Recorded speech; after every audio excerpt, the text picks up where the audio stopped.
अपना सा घर लगता है, जान तुम्हारी आंखों में इश्क मोहब्बत सा जगता है, मीठी मीठी बातों में।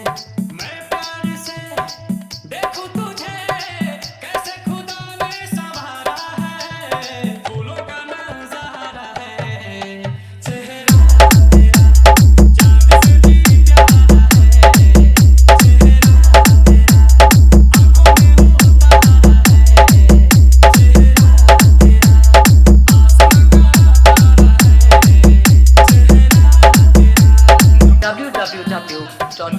www.djbasking.com